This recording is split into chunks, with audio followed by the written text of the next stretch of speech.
Buenas noches, es un gusto darle la bienvenida a todos ustedes para que todos juntos podamos disfrutar la entrevista 8 en punto. Esta noche vamos a hablar sobre diferentes temas porque bendito sea Dios, es jueves y podemos gozar de análisis de primer nivel con los panelistas de todos los jueves que usted ya los conoce. En segundo ya se los vamos a presentar y darle la bienvenida. Vamos a hablar de la negativa de la Asamblea Legislativa de dar nombre, apellido, monto el día que llegaron de los asesores de la Junta Directiva. Lo más interesante del asunto es que no solamente el presidente de este ente colegiado, sino también la Junta Directiva, entiéndase, todos los partidos políticos acuerpan la decisión de no dar a conocer los asesores.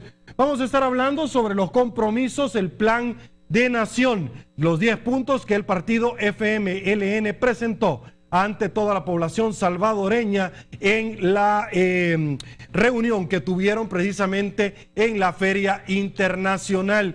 Vamos a estar hablando sobre seguridad, aplicación de la justicia. El caso Reza de esta semana no se nos va a ir y por supuesto todo lo que usted desea conocer. Rápidamente saludo al padre José María Tojeira. Padre, buenas noches. Mucho gusto, buenas noches a todos. El doctor Rafael Lorenzana. Doctor, buenas noches. Caballero, un gusto. buenas noches, un placer estar con ustedes nuevamente. Y la licenciada Sandra Barraza. Buenas noches, Lic. Muy buenas noches a todos y siempre tenemos muchos temas en la agenda. Así es. Buenas noches, Banco Agrícola, porque hace posible este primer segmento.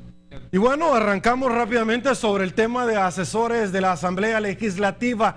No sabemos de cuántas son las plazas. Recuerde que fue una promesa de la pasada Junta Directiva de la Asamblea Legislativa. Hasta este momento no se ha divulgado. El Instituto de Acceso a la Información solicitó, ya que un particular por medio de este ente colegiado necesitaba saber quiénes son los asesores, nombre y apellido y cuánto ganan.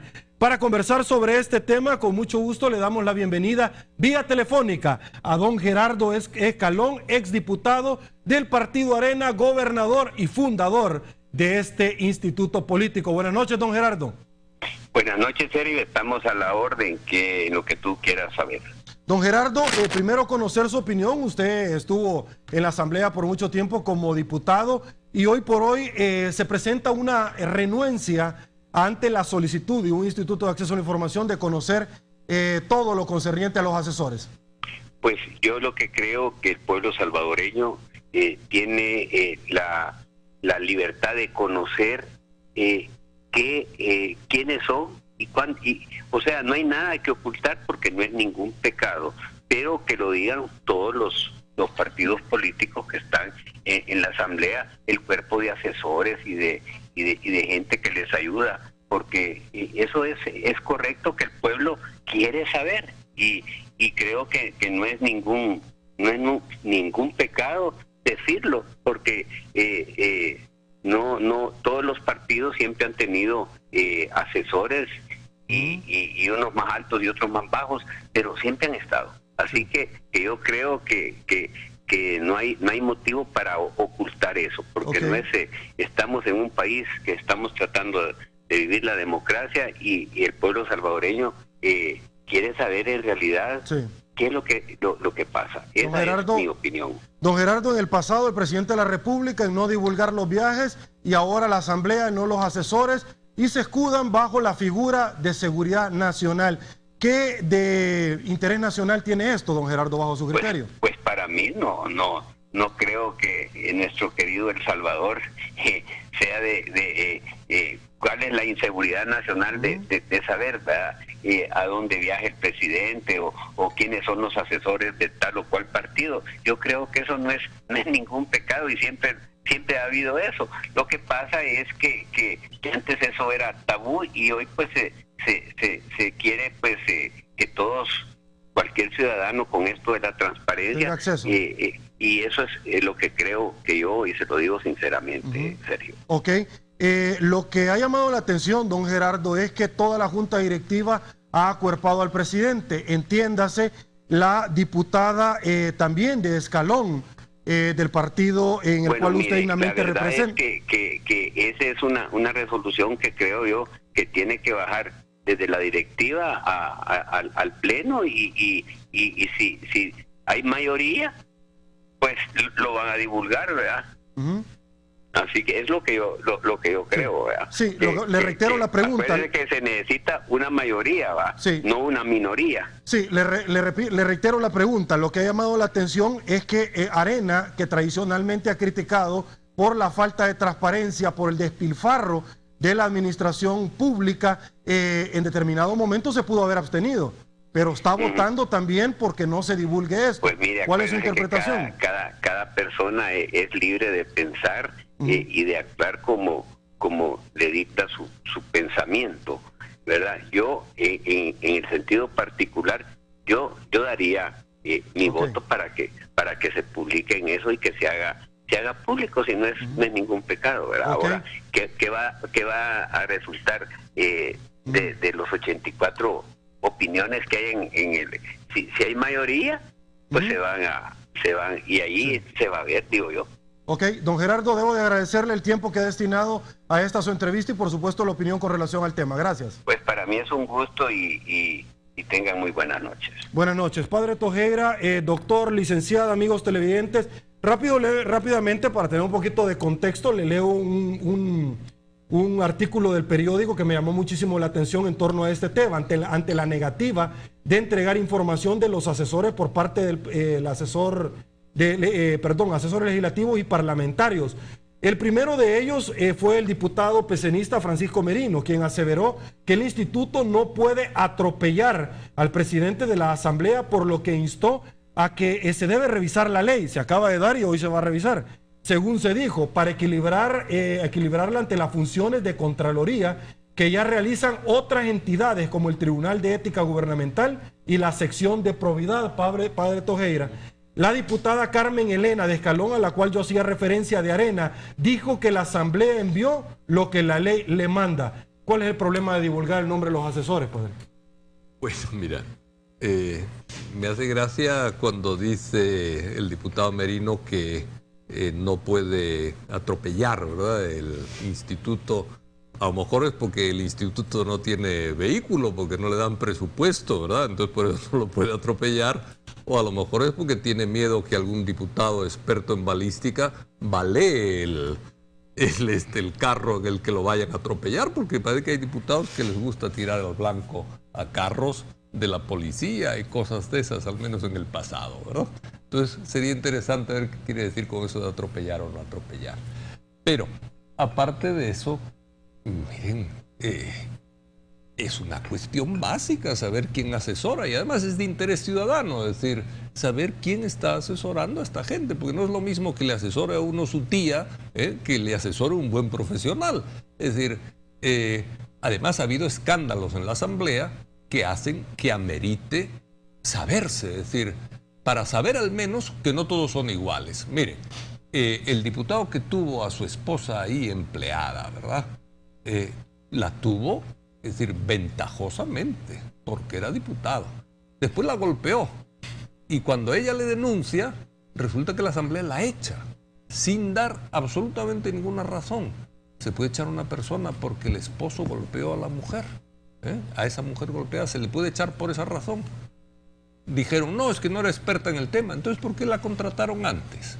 Bueno, si eso pasa en la Asamblea, si hay completa impunidad, tanto en el contratar como en el echar arbitraria y caprichosamente, es lógico que el ciudadano diga, señores, yo quiero saber quiénes son, aunque solo para decir, bueno, menos mal que esa era la excepción. Digo, puede ser que sea lo que tengamos que decir, pero a lo mejor es lo que no tenemos que decir. Y cuando se emperran en no dar los nombres, lo que piensa uno que lo que le pasó a esa señora es algo generalizado. Seguro que hay algunos buenos asesores, eso ni lo dudo. Algunos no han tenido problema, han dicho, sí, yo estoy ahí, gano $2,750, ¿verdad? Es decir, bueno, ¿qué pasa? Pasa algo. Se tambalea la seguridad nacional porque Claudio da Rosa haya dicho que gana $2,750 y está contratado por Arena como asesor. No pasa nada. Es decir, bueno, ¿y por qué no se puede saber los otros? ¿Cuál es el problema? Es decir, no es nada raro que la gente sospeche que hay corrupción ahí. Y es más, el hecho de no decirla hace que se les pueda acusar de corrupción, porque sabemos algunos casos de corrupción que ha habido. No tuvo otro diputado 5 guardaespaldas y 3 los tenía trabajando en su hacienda. No había otros que tenían sobrinos de tercer año de derecho y estaban contratados como expertos jurídicos. Eso ha salido por todas partes. Entonces, es algo bueno para la Asamblea que se diga qué es lo que hay ahí, para que todos podamos decir, miren, pues realmente hubo algunas excepciones, pero la Asamblea va mejorando. Y si no va mejorando, para que les digamos, señores, no gasten nuestra plata, que es nuestra, de nuestros impuestos, no la gasten al capricho en tonterías. Ok, antes de conocer, doctor, licenciada, su opinión, aguántenme un ratito, porque tengo vía microondas, me voy a ir hasta la Asamblea Legislativa para conversar con uno de los directivos de este ente. Me dicen que vamos a hacer un enlace con ellos rápidamente, doctor. Bueno, eso se llama nepotismo. Tener a un familiar al cual usted se refería, y lo importante de tener acceso a la información es verificar si no hay otra cosmetóloga dirigiendo, me estoy refiriendo al órgano ejecutivo. Así es, por favor. Madre Michi, pues sí, todo el mundo sabe que está hablando de la mamá de la Michi. Pero bueno, el asunto está, como bien dijo el padre, que estas situaciones realmente son cómicas. Cuando nosotros escuchamos o vimos por primera vez, y se acuerdan cómo de repente le cambió el perfil al diputado Reyes cuando iba a ser presidente de la Asamblea Legislativa, era un discurso fantástico, esperanzador, era de cambio, aquel Ciro Cruz Cepeda, que tan malo que era, que ahora está luciendo mejor. Esa época se había terminado. Ahora iba a llegar transparencia, se acabaron los madrugones, pero como yo lo decía en un artículo en Politiqueando, la verdad es que quizá el que nos mandaron de presidente de la Asamblea no es el que dio el discurso, porque madrugones han habido a cantidades. Y ahora alguien me decía, bueno, ¿y por qué atacarlo a él? Si es que él es el representante legal de la Asamblea Legislativa. No por eso, que se quede claro, vamos a hablar de la actitud de los restos de los diputados. Todos son iguales. Al momento de la partidocracia nos está ahogando en este país, porque sencillamente no es malo los partidos políticos, son los que detentan el poder en los partidos políticos, son las personas las que nos están haciendo el daño. Partidos políticos, una democracia no puede vivir sin partidos políticos. Pero vean ustedes, Roberto Dabuizón y otros diputados de Arena ahora están de acuerdo en que no se den los asesores. ¿Qué es lo que esconden?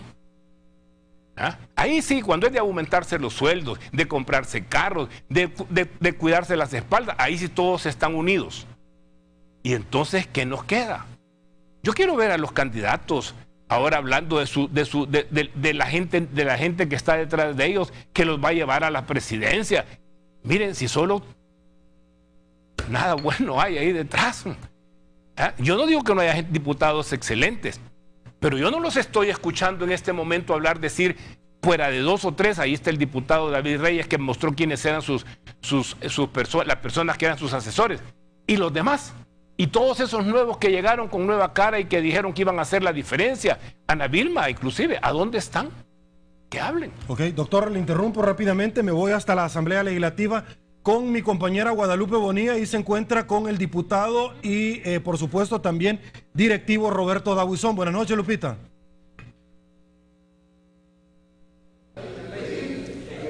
Diputado Dabuizón. Buenas noches, Sergio, aquí estamos con Lupe, pero con la bulla del fondo del pleno ya estábamos directamente conectados contigo.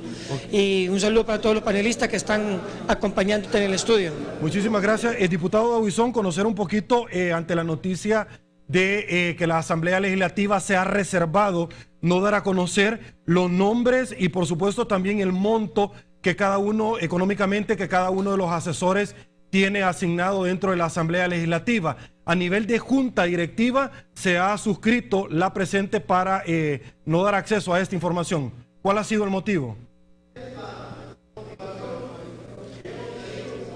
Mire, yo creo que se han dado informaciones equivocadas o se han malinterpretado. Es más, escuchaba a uno de los panelistas que te acompaña que hasta me menciona por nombre cuando he sido crítico de la gestión de Sigfrido Reyes, pero no podemos como funcionarios ir más allá de lo que la ley nos manda. Aquí tengo una copia precisamente de la Ley de Acceso a la Información Pública y el artículo 10, cuando habla de la información oficiosa, dice claramente que los entes obligados de manera oficiosa, o sea que no podemos negar en ningún momento dar esta información, debemos de publicar lo siguiente. Entre esta información oficiosa está el numeral sexto que dice el listado de asesores determinando sus respectivas funciones. Esto está publicado en el portal de la Asamblea Legislativa y esto nunca se ha negado entregarlo. Pero el numeral séptimo dice lo siguiente: la remuneración mensual por cargo presupuestario, incluyendo las categorías salariales de la Ley de Salarios y por contrataciones, y los montos aprobados para dietas y gastos de representación.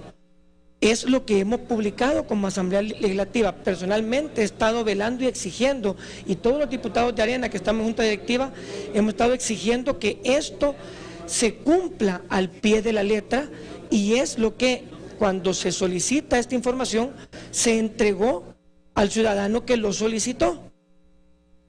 Ahora, ¿qué sería entonces la información que hoy por hoy se está denunciando por el mismo Instituto de Acceso a la Información y que el presidente de la Asamblea Legislativa ha dicho que si es necesario va a recurrir ante la Sala de lo Contencioso?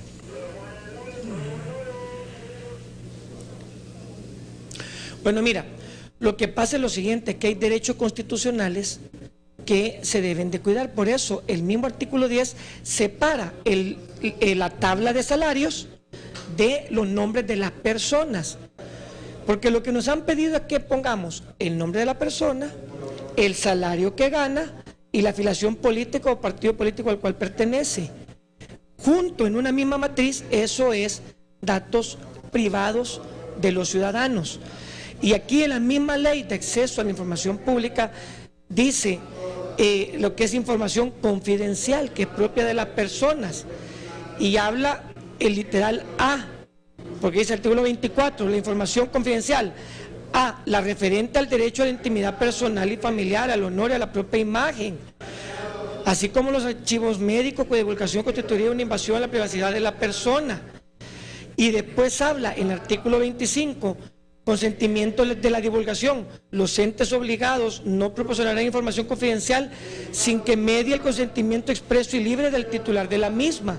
Entonces, cuando nos piden que en 24 horas demos la información tal cual la quieren, en 24 horas nos será imposible pedirle a cada uno de los asesores que nos autorice poder divulgar su información particular, porque son ciudadanos y eso no le excluye sus derechos.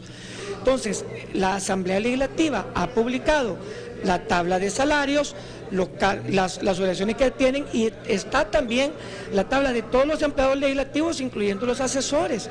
Lo que no están es indexados, y la parte de a qué grupo parlamentario pertenece, o sea, la ideología que ostentan, también es un derecho privado. Entonces, se ha publicado cuántos empleados y cuántos de esos son asesores, cuántos son técnicos, cuántos son colaboradores de cada grupo parlamentario. No cuesta nada agarrar la lista, revisar la tabla de salarios y que el periodista diga, bueno, este lo he visto en Arena, y empezar a hacer los cruces. Pero que nosotros lo hagamos de forma directa, estaríamos violando derechos individuales que la misma Ley de Acceso a la Información Pública y la Constitución nos lo prohíbe. Entonces no nos hemos negado a publicar nada. Es más, lo que está por ley obligado a ser publicado, lo está en el portal legislativo. Creo que aquí ha habido un tema de interpretación. Entonces, bajo ese argumento de que porque son empleados públicos y que tienen que darse sus datos, estaríamos violando también algo que es particular de la persona, que son derechos constitucionales, diputado, a la intimidad, y que no podemos también como funcionarios vulnerar. Y la misma Constitución dice que ningún funcionario puede hacer más allá o ir más allá de lo que la ley expresamente le exige. El principio de legalidad, magnífico. En cambio, un ciudadano puede hacer lo que la ley no le prohíbe expresamente. Pero aquí nosotros no podemos hacer más allá de lo que la ley nos manda. Yo y tengo... es lo que hemos tratado de explicar de que no ha habido ninguna negativa de parte de la Asamblea, y nosotros como Arena hemos exigido que se cumpla la ley tal cual, y eso hemos hecho, diputado y eso Huizón. hemos pedido, y eso hemos exigido, y eso estamos tratando de hacer, pero hombre, hay también limitantes que la misma ley de acceso a la información pública nos obliga. Ok, diputado Huizón, yo tengo acá el artículo, la ley referida y el artículo 24 y 25, y puntualmente determinan, como usted lo señalaba, cuál es información confidencial, la referente al derecho a la intimidad de la persona, familiar, de honor, etcétera. Sin embargo, es un concepto demasiado ambiguo, y se lo planteo así categóricamente porque lo que la gente, es decir, la dirección de la voluntad de una solicitud, va dirigida en el sentido que proporcionalmente queremos conocer cuántos asesores tiene determinado diputado y fracción con relación al número que cada uno de ellos tiene, porque de lo contrario cada uno podría decir que el padre o el doctor está con determinado diputado y no, ha sido en algún momento, y quizás estoy lucubrando ideas, algún asentimiento de otro diputado de llevarse a otro asesor. Me parece que por ahí va el tema. No, mira, por ejemplo, nosotros no tenemos ningún problema en decir cuántos asesores tiene la fracción de Arena, es más, está en el portal. Entre los que estamos en junta directiva y los asesores de la bancada de Arena, hay 32 asesores. Eso es lo que tenemos nosotros como asesores de la bancada. A eso súmale secretarias, ordenanzas, auxiliares, colaboradores, hay el chofer que lleva la correspondencia, hay distintas escalas de plazas, pero como asesores tenemos en un total, entre los que estamos en una directiva, la jefatura de fracción, la subjefatura y la bancada en términos generales, tenemos 32 asesores, pero lo que han hablado, por ejemplo, de lo que se ha publicado, varios de los que han dicho que son asesores de ellos no son de ellos, son de la bancada, y otros son asistentes, no tienen carácter de asesor. Pero hombre, yo no sé si le han preguntado si están de acuerdo que den su nombre y que digan cuánto gana, porque eso junto no puede ir por ley. Lo que sí puedo decirles cuánto es la tabla de salarios que tiene la bancada de Arena, y cuántos empleados tiene la bancada de Arena, y cuántos empleados son asesores de esto, cuántos son ordenanzas, cuántos son colaboradores, cuántos son técnicos. Todo eso se puede, pero tal como lo pidieron en su momento un ciudadano, está en contra de la ley porque vulnera derechos a la intimidad. Entonces nosotros no es que estemos negándonos, es más, cuando salió esta situación al aire, cuando supimos de que se le estaba exigiendo esto, se le estaba recriminando a Sigfrido Reyes como presidente de la Asamblea, nosotros decimos, miren, demuéstrenos que de verdad la información está publicada. Llegaron precisamente primero el asesor técnico de la Comisión de Legislación de Impuestos Constitucionales, que fue el que trabajó en la redacción de esta ley cuando se aprobó. Llegó el asesor legal de la Junta Directiva. Llevamos a varios técnicos más, de los técnicos institucionales de la Asamblea Legislativa, la funcionaria de acceso a la información, y empezamos a ver primero si la información que la ley manda está publicada. Y después empezamos a ver, miren, es pertinente o no, es legal o no, estamos violando alguna ley o estamos yendo más allá de nuestras facultades, si lo entregamos tal cual se nos pide. Y entonces es que se le responde al instituto, mire, nosotros hemos cumplido con lo que manda la ley, hemos cumplido con lo que pide precisamente la ley de acceso a la información pública, y estamos dispuestos a ir más allá, pero tenemos que preguntarle a las personas. Les damos 24 horas, imposible hacerlo. Muchísimas gracias, diputado. Más, debo de agradecerle su tiempo. La Junta Directiva acordó que a todos los empleados legislativos, hasta el último, se le va a mandar un oficio para que cada uno determine si quiere que sus datos privados se les puedan publicar. Pero muchísimas gracias, no diputado, una vez más. A título individual, porque después ellos nos van a demandar por estarle violando el derecho a la intimidad, el cual la Constitución le garantiza. Muchísimas gracias nuevamente por su tiempo, diputado Huizón, y por supuesto que vamos a estar muy pendientes de cómo se van generando nuevos elementos en torno a este tema. Muchísimas gracias. Amigos televidentes, vamos a una pausa comercial en 8 en punto, regresamos con reacciones. Estamos de regreso, muchísimas gracias. Bueno, reacciones, un editorial ahora en la mañana, licenciada, donde alguien hacía referencia. Queremos saber quiénes están de asesores, por varias razones. Por las plazas fantasmas que el mismo Arena denunció y porque queremos determinar qué entrevistadores, qué comentaristas, si es que hay, por ese tema de la denuncia o acusación calumniosa, tienen su placita fantasma al interior de la Asamblea Legislativa. Por favor. Bueno, yo me alegro que el diputado haya mencionado los artículos que yo quería comentar, con una gran diferencia. El artículo 24, el que hace alusión al tema de derecho a la intimidad familiar y personal, yo lo entiendo de otra manera. Yo entiendo que cuando una persona decide optar por un cargo público, ese derecho de intimidad personal y familiar muchas veces está en riesgo. Cualquier persona que quiera cuidar evidente y rigurosamente su intimidad familiar y personal no debe meterse a ningún cargo de elección popular y mucho menos también asesorar a alguien que tiene un cargo de elección popular. Yo entendería que es una información confidencial en función de mi derecho a intimidad, saber a quién le estoy dejando yo mi seguro de vida, con qué porcentaje, si tengo propiedad o no propiedad de vivienda. Pero un contrato para un funcionario público que está pagado con fondos públicos, disculpe diputado, yo ahí difiero en mi interpretación con el artículo número 10, el artículo número 11 y el artículo número 24 que usted ha hecho mención. Sí creo que es importante cuidar la intimidad, pero no creo que llegue la intimidad hasta no saber qué cargo ni qué monto de honorarios están erogando. Especialmente por los considerandos que ustedes mismos pusieron en esa ley, el considerando que hace mención al combate a la corrupción y 3 fines que establece el artículo 3.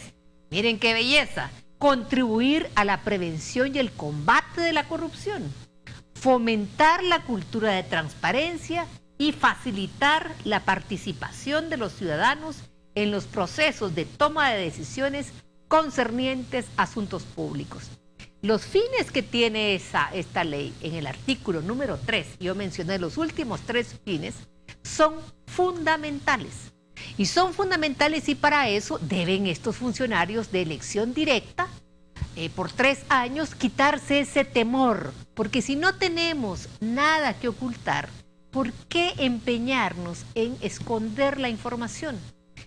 Podrían ustedes poner los nombres y poner un listado adicional poniendo asesor 1, asesor 2, asesor 3, asesor N con los montos y ponerlo sin necesidad de correlacionarlo, pero lo hace accesible al tema público.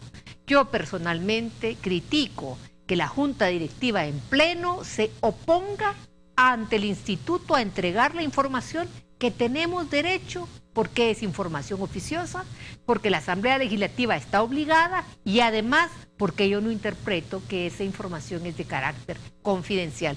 Tendremos que debatir entonces dentro de la administración pública qué entiendo yo por intimidad personal. Entendería y reitero, si no me quiero afectar mi intimidad en la forma como lo entiendo, no nos metamos a cargos públicos. Y especialmente cuando el partido Arena fue el que destapó la olla de Plaza Fantasmas al interior de la Asamblea Legislativa. Doctor. Mire, a mí que el diputado Davison, a quien mencioné, sí, por nombre y apellido, por las declaraciones que él ha dado y lo que acaba de decir, yo le quiero preguntar, ¿por qué no se preocuparon de la intimidad de la señora del diputado Samayoa cuando se destapó la olla y apareció ella como asesora de la Asamblea Legislativa? Y se dijo el salario, y se habló del monto del salario de la señora, y se habló de las calificaciones de ella. En ese momento, ¿por qué no se dijo más? Si hace esas cosas como la que pasó con ella, que es la esposa del diputado que estaba entonces en la directiva y la tienen ahí de asesora, y la quitan cuando ya pasó el problema, que no tenía nada que ver con la capacidad de asesoría de esta señora, ahora vienen y sencillamente quieren que nosotros los ciudadanos estemos de acuerdo para que tapen la olla.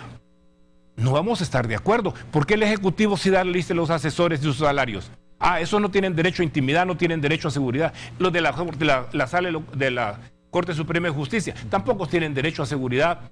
Solo los de la Asamblea. Esos sí tienen derecho a intimidad. ¿Por qué? ¿Cuál es la corona que tiene si nosotros nosotros conocemos el salario del presidente de la República, conocemos el salario de ustedes, diputados? ¿Y por qué no vamos a saber de los asesores? ¿Y por qué no saber quiénes son? Que ese es un problema que no quieren destapar. ¿Quiénes son y qué hacen ahí? ¿Cuánto ganan? Sería el menor de los problemas si ya sabemos que se reparten la plata como que no es de ustedes, porque no es de ustedes. Entonces, ¿por qué no quieren darle a la ciudadanía y por qué no quieren vetar el derecho de conocer que lo que nosotros pagamos, como dice el buen dicho, los que pagamos el mariachi pedimos la canción y a ustedes les gusta que los paguemos, pero no nos quieren dar la canción que queremos? ¡Qué bonito! Bueno, ok, vamos al otro tema rápidamente porque la Sala de lo Constitucional admitió una demanda del Tribunal Sancionador de la Defensoría del Consumidor contra una sentencia de la Sala de lo Contencioso Administrativo. Aguánteme un ratito y le doy más datos si usted lo desea. Y es que la resolución fue por parte de un amparo. Un banco les estaba cobrando a sus cuentavientes por cuentas inactivas y además les cobraba por el manejo de sus cuentas de ahorro. El tribunal condenó al banco por casi $1 millón y el banco se fue a la Sala de lo Contencioso y ahí se anuló la multa.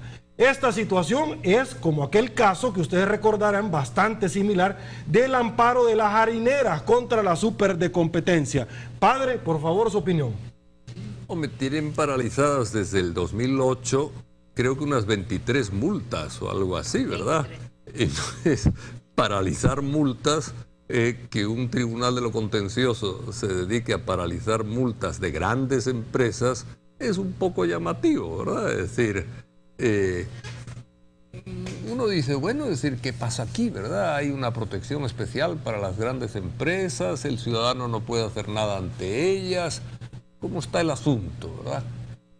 Yo creo que ahí hay un problema grave y sobre todo de parálisis, porque si hay una respuesta con pensamiento, ¿verdad? Sin alegatos hacia la paranoia judicial o interpretaciones de estas psicologistas que parece que les gusta hacer ahí en esa sala, pero si hay alguna razón, pues bueno, que se sepa y que se sepa pronto. No son multas pequeñitas que uno diga esto no es urgente porque es una multa de $50 y nos la han traído aquí y hay otras cosas más importantes, hay multas millonarias. Entonces, ¿cómo se trata eso tan a la ligera y con retraso judicial? Porque desde el 2008 a esta parte eso se llama retardo judicial. Y en la Constitución el retardo judicial está multado, digo, con carga a los jueces. Ahora, eso yo creo que no lo van a pedir nunca. Pidieron que se diera la indemnización universal, que está bien, es un derecho constitucional, pero el derecho a que los jueces tengan que indemnizar por retardo judicial, eso como que no se exige. Y da la impresión que la Sala de lo Contencioso se arruinaría, ¿verdad? Y el Estado tendría que cubrirles parte del salario para poder pagar si se pusiera alguna multa ahí. Ok, bueno, hay una resolución. Vamos a hacer una pausa comercial, pero solo para cultura general. Un magistrado de la Corte de Cuentas dijo que están investigando expedientes de 20 años atrás, porque ahí también se daba la política de la gaveta, lo dijo el magistrado. Pausa, volvemos. Estamos de regreso, tenemos buenas noticias que compartir con todos ustedes. Que la falta de recursos no le impida cosechar mejores ingresos. Pregunta desde ya por los créditos para agricultura de Bandesal al 2267-0100. Anótelo nuevamente, 2267-0100. Licenciada, voy con usted. Bueno, yo quiero hacer un comentario sobre en la rendición de cuentas de la Superintendencia de Competencias, que por cierto fue una actividad muy importante y se ha difundido en el sitio web. Describieron los 23 casos que tienen retrasados en la Sala de lo Contencioso Administrativo y que hizo referencia anteriormente Chema. Desde el 2008, ¿quiénes están ahí? CAES, AEAS, CAES, Shell, ESO, Arisa, Digicel, Telefónica, Telemóvil, Amate Travel, U-Travel, Serporsal, SPAC, Iltelfón, Telemóvil, Zgas, Telefónica, Total El Salvador, Dizúcar, Intelfón S.A. Son 23 casos. Yo quiero hacer mención que esto que está parado desde el 2008, que igual caso nos estamos enterando en la Corte de Cuentas y se difundió el día de hoy, riñen con un comunicado en campo pagado que sacan los de la Corte Suprema de Justicia, en donde dicen que están obligados a resolver y contestar lo solicitado. ¿Cuánto tiempo se tardan? La obligación del sistema de justicia es pronta y cumplida justicia. Por esa razón, cualquier medio de comunicación, cualquier ciudadano tiene su pleno derecho de criticar el ejercicio del órgano de justicia, que debe administrar justicia. No estoy de acuerdo con lo que están exigiendo, que los medios y los entrevistadores y los medios de comunicación nos callemos ante semejante irresponsabilidad. No es posible que nuestro país tenga un 6% para el órgano de justicia dado por la Constitución y que estemos cargando un sistema que debe depurarse. Indicadores internacionales demuestran anualmente la corrupción que existe en ese sistema. ¿Cómo no vamos a criticar semejantes acciones? Doctor.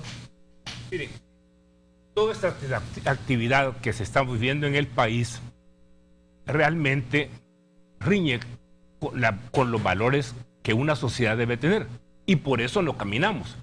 Este manifiesto en el que se quejan de que se les ha tratado mal a la sala de lo contencioso administrativo riñe, como acaba de decir Sandra, con todo lo que ya sabíamos y lo hemos venido comentando. ¿Cómo es posible que la sala de lo contencioso, que ahora se muestra tan digna, no resuelva todos esos casos que le interesan a El Salvador, porque son multas que ya están aprobadas por la Superintendencia de Competencia y que todo el mundo sabe, porque es Vox Populi, que ahora cada vez que ponen una multa, la amenaza es igual que la que acaba de hacer el presidente de la Asamblea? Nos vamos a la sala de lo contencioso. Pero para querer sacar a los 4 magníficos de la sala de lo constitucional, ahí se toman atribuciones que no tienen y rapidito. Vean, señores, que estamos ante un cinismo en este país que es imperdonable. Nosotros vemos a estos partidos políticos con figurones que realmente salen con la mayor desfachatez a mentir y a decirnos que no están detrás de todas estas sinvergüenzadas. No me digan que las señoras de la sala de lo constitucional y el caballero que está ahí son los que se inventaron este truco con la sala de lo constitucional. Perdónenme, si aquí hay que ser muy ingenuo para no ver que están los partidos políticos detrás. Vayan a hacer su trabajo. Contencioso administrativo son esas multas que están pendientes. Eso debían de resolver. ¿No le da vergüenza que este país te está prestando pisto y aquí tenemos una cantidad de dinero pendiente que no se paga porque los señores de la sala de lo contencioso andan jugando a querer juzgar a la sala de lo constitucional? Por favor, mientras nos tengan así, este país no camina y siguen mintiéndonos con que van a hacer una cantidad de cosas que no son incapaces de hacer. Ok, tengo 4 minutos y le voy a hacer esta pregunta rápidamente a los dos. Acá no tenemos compromiso con nadie, aquí vamos a hablar la situación como debe de ser. Un amigo televidente pregunta, ¿qué opinan del expediente abierto en la Corte de Cuentas de la República de Norman Quijano, que en algún momento le podría impedir correr por la candidatura a la presidencia, doctor? Vea, si ese expediente, esto es verídico y tiene que llevarse por el rumbo adecuado. Si el hombre no va a poder ser candidato a última, como se está rumorando y como hay un periódico digital que está promoviendo de una manera algo interesada, el punto está bien. Si es que aquí todo el mundo debe ser todos en el suelo, todos en la cama. Porque es una reacción. Ahora resulta que ya Quijano no va a ser candidato, Saca no puede ser candidato, solo va a quedar, por de pronto, solo está quedando el profesor Sánchez Serén. Aquí estamos en una situación que me acabo de referir, que nos están jugando con los ciudadanos. ¿Qué va a pasar si es cierto que tiene problemas con la Corte de Cuentas? Hombre, que los pague. Ok, padre, ¿su opinión? Bueno, yo no estoy muy enterado, no le he dado seguimiento al tema de Quijano. A mí, de Quijano, lo que ya he dicho que me llamó la atención es que tuviera a Gamero de asesor, cuando Gamero fue uno de los que tuvo 5 guardaespaldas y 3 estaban trabajando en la hacienda de él, ¿verdad? Es decir, yo creo que en este sentido es importante depurar la política y tener un poco de memoria histórica.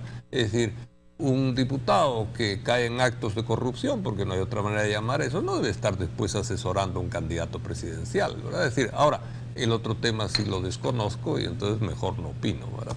Ok, licenciada, rápidamente no tengo tiempo. Tenemos que asegurar que las instituciones hagan su trabajo, que los funcionarios sean autónomos, competentes y capaces de aplicar la ley.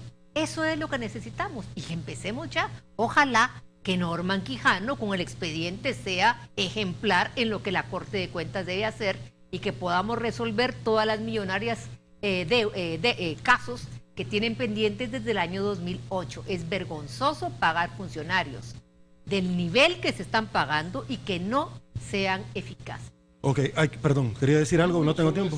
Quería decir, por ejemplo, que la Corte de Cuentas, obviamente este caso es importante porque está en proceso electoral, pero ¿cuántas cantidades se han estado divulgando ahora de millones que no se ha tramitado porque la Corte de Cuentas los ha engavetado? Ok, es importante decir lo que un amigo televidente dice: mientras no haya sentencia ejecutoriada, la Corte no puede obligar a darle el finiquito. Que hayan un proceso no va a impedir la candidatura, es cierto, hasta que esté juzgado y evacúen todas las instancias. Pausa comercial, volvemos. Estamos de regreso, muchísimas gracias por su preferencia. Antes de abordar los 10 compromisos del FMLN, déjenme y le cuento que en la Asamblea Legislativa aprobaron la prohibición para utilizar agroquímicos. Todo en el marco, por supuesto, de lo que el alcalde de San Luis Talpa ha realizado y las muertes constantes por insuficiencia renal, también en la jurisdicción de Jiquilisco. Y con 48 votos aprobaron los usos del FONAT, es decir, lo que habían recaudado ya puede echar mano el gobierno. Padre Tojeira, inicio con usted sobre los compromisos que el FMLN presentó en su plan de nación, compromiso de profundizar cambios sociales con mayor calidad, respeto y atención de protección de las mujeres, oportunidades para los jóvenes, enlistarse a Petrocaribe y renegociar deuda externa, parte de los compromisos. Bueno, mira, a mí me gustaría que estos compromisos fueran como más concretos, ¿verdad? Es decir, porque decir, bueno, profundizar cambios sociales, y si, bueno, pues es una afirmación muy general, se pueden profundizar un poquito, un poco menos, más. Es decir, sería interesante saber a qué se refieren, qué tipo de cambio social. Yo lo que quisiera oír es cosas concretas, ¿verdad? Es decir, como dice, bueno, un solo sistema de salud, ¿verdad? Un solo salario mínimo. Es decir, estas cosas de profundizar cambios sociales son tan genéricas que a mí me preocupa. Creo que tiene más interés social, evidentemente, el FMLN que Arena, ¿verdad? Es decir, eso es bastante obvio. Se preocupa más por lo social, los otros se preocupan un poco más por, digamos, la libertad, etcétera. Pero, es decir, quisiera yo ver cosas concretas realmente, ¿verdad? Y más concretas. Creo que son unos compromisos bastante genéricos, que no se dice cómo se van a realizar, qué metas tienen, qué caminos de evaluación. Yo creo que es importante para el país, después de tanta promesa general, descender a lo concreto y práctico. Ok, doctor, ¿sus impresiones? Mi impresión no solo es lo que he conocido hasta el momento de lo que han presentado, los dos que han presentado su programa. Realmente es, tristemente, como bien lo dice el padre, es más de lo mismo. Es decir, en otras palabras lo mencionaba el padre, es más de lo mismo. Son cosas, una promesa, una carta de Santa Claus con todas las cantidades de cosas que dicen que van a hacer, pero al final no nos dicen, primero dicen demasiadas cosas cuando son 3 o 4 puntos, 4 si no 5 puntos, que los que importantes en este país, lo que estamos sufriendo, y que si eso se llegara a realizar y hubiera una unidad nacional para esos 5 puntos sería lo suficiente. Sin embargo, se llenan de puntos y hay una cartilla de cosas que prometen que no son específicas, y sobre todo que no nos dicen el cómo lo van a pagar, cómo lo van a ejecutar, qué gente lo va a hacer. Porque aquí ahora tenemos que empezar a exigir a ver quiénes van a estar detrás de estos candidatos. Porque lo que hemos visto no nos ha parecido muy bien. No me estoy refiriendo solo al presidente Funes, el presidente Saca y para atrás y Flores. No tienen gente capaz para llevar adelante un gobierno, tampoco van a poder llevar todo este montón de promesas inespecíficas que nos ponen en estos planes de trabajo. Le van a dar computadora a todo el mundo, está bien. ¿Y quién la va a pagar? A saber. ¿Cómo la van a pagar? ¿Cuántas computadoras son? ¿Cuánto valen? No se sabe. Pero aquí tenemos una carta al Niño Dios que tristemente no satisface todavía. Por eso es que la gente quiere debate, para puntualizar qué vamos a realmente hacer. Licenciada, hablemos de los jóvenes. ¿Qué debe de trabajar el Estado para aprovechar la fuerza laboral de los jóvenes en pro del desarrollo? Bueno, el gobierno y la propuesta del frente es ampliar en cobertura y en tiempo el PATI. ¿Qué es el PATI? Es un programa temporal de empleo. Es un programa que tiene financiamiento internacional, que está focalizado en municipios vulnerables por el nivel de inseguridad, Es un programa que ha venido capacitando a jóvenes en áreas muy tradicionales y que espera que los chicos puedan autoemplearse. Yo creo que es una idea importante tener un programa temporal de empleo, pero ese programa temporal de empleo debería de tener una condición: articularlo a base productiva formal. Difícilmente vamos a poder optimizar los recursos si estamos confiados que estos jóvenes son capaces de ser emprendedores y convertirse en empresarios. La experiencia nacional demuestra que no cualquier persona que tenga necesidad de tener ingresos es capaz de emprender un negocio con éxito.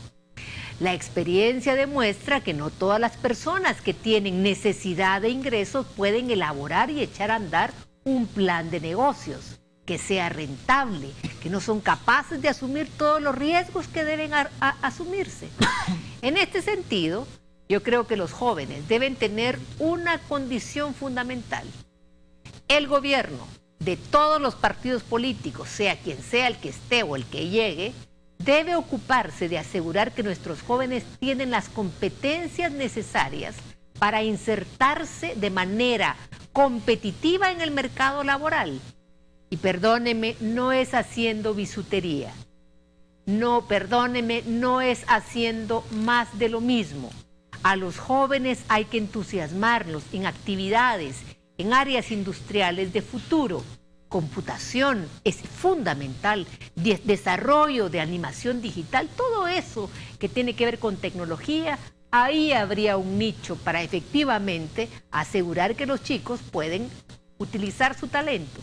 Pero para eso hay que invertir y hay que saber de dónde se va a sacar el dinero. Esa debería ser la prioridad nacional. El financiamiento de educación, pero no hay suficiente dinero. ¿Nuevos impuestos? Esa es la pregunta. Ok, bueno, con eso llegamos al final de la entrevista 8 en punto. Tan alegre que veníamos y tan triste que nos vamos, ya se acabó el tiempo. Padre Tojera, hasta el otro jueves, un placer. Buenas noches. Doctorazo, siempre es un gusto, un placer. Gran gusto, el tiempo se va muy corto, pero de todas maneras es importante poder conversar con la ciudadanía. Solo para datos general, mañana terminan las entrevistas en la Federación Salvadoreña de Fútbol. Lo vamos a comentar el otro jueves de los amaños de partido. Licenciada, muchísimas gracias. Y a todos, feliz noche, muchísimas gracias por su sintonía, a todas nuestras amistades. Muy buenas noches, quédese con Solo Fútbol, será hasta el día de mañana y que el Señor nos bendiga a todos.